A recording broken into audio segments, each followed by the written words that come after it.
So the American troops that are unarmed and out of uniform are fair game, and he's basically saying it. And why shouldn't they be fair game? They're not even protected by the Geneva Convention because they don't have uniforms on.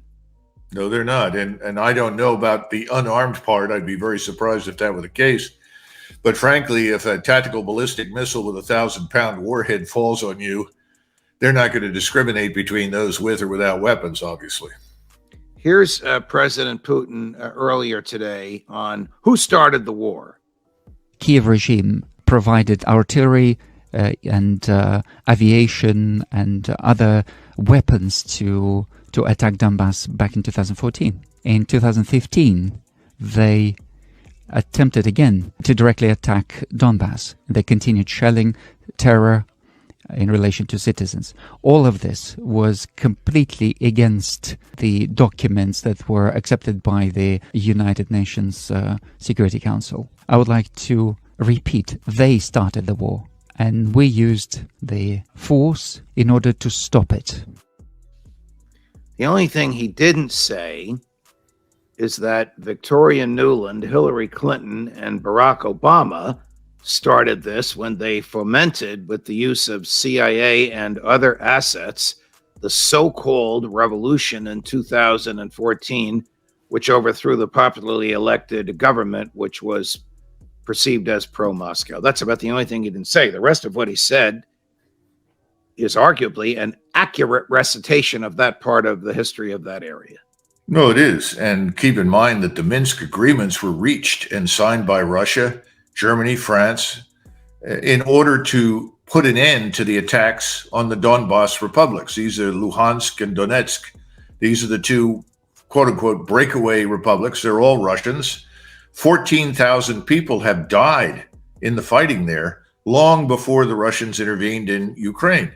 And this was intolerable, and they finally moved in to stop it. He's exactly right. There's no question about that. We don't acknowledge it, but justice and truth are not on our side in this. You have told us for a couple of months now that the Russians are amassing large numbers of troops ready to enter the country. Those troops have either been recalled to active duty, having served their time, or they were reservists who were trained, or they were conscripts who needed basic training, but it appears that is done. How many troops do you think are being amassed by the Russian military, and when do you think they will enter the Ukraine? Well, the largest concentration of Russian combat troops is in the south and in the west of Russia. If you draw a line from, let us say, just south of Zaporizhia over to the Oxal River, everything south of that line is the war zone, and there are about 250,000 combat troops prepared to attack north and to attack west into eastern Ukraine. Now, when I say 250,000, I'm talking about the people that close with and destroy the enemy. There are hundreds of thousands manning rocket, artillery, tactical ballistic missiles, air defenses, and so forth. So a total would be, I think, probably close to 700,000.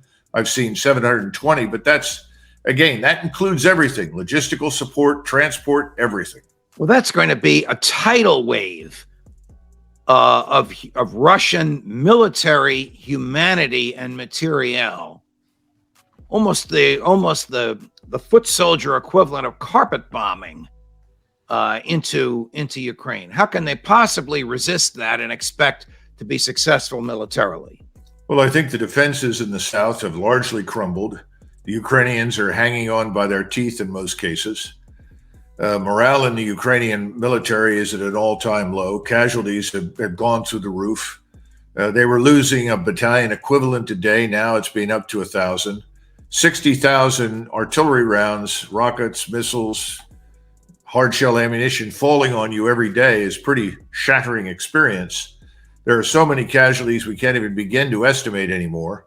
So yes, I think that's fair. But on the other hand, I think you also need to understand something that the Russians are doing. If you look at that front, no one is entirely 100% sure where the main thrusts will be. In other words, where are the main axes? And the axes are going to be very broad. And this is historically something the Russians have done very well. If you go all the way back to Marshal Suvorov in the days of Napoleon, one of their tactics was to put out large numbers of skirmishers in front that would create a lot of smoke and fire. People couldn't peer through it. People didn't know where the main body of attacking Russian troops was. And when they did find out, it was too late. And the Russians were very good at doing something that Napoleon did so well, which was to mass artillery fire. You're seeing something similar develop down in southern Ukraine. So when the hammer falls, it's going to be a tremendous blow. There's no question about it. But again, it will be methodical. They will move forward under this umbrella of ISR strike. And they will ensure that they take very few casualties and they will maximize the enemy's casualties. And they're still dealing with a huge area, so they don't expect to systematically root everything out. But before this is over, they will seize all of eastern Ukraine. That's the near-term intermediate objective. Clear out eastern Ukraine. When do you expect this will start, Colonel? They've been ready for, in my judgment, for several weeks. Why they've waited this long, I don't know. A friend with good sources who's a fluent Russian speaker told me that Armed Forces Day in Russia is on the 23rd of February. And he said he thinks that that's the most likely trigger point. But others are saying the anniversary of the 24th, I'm not sure that the Russians hold that anniversary in the same esteem as people do in the West. So my Russian speaker may be accurate. It may be the 23rd, but it could come tomorrow morning. Again, This is part of the Russian strategy. And it works.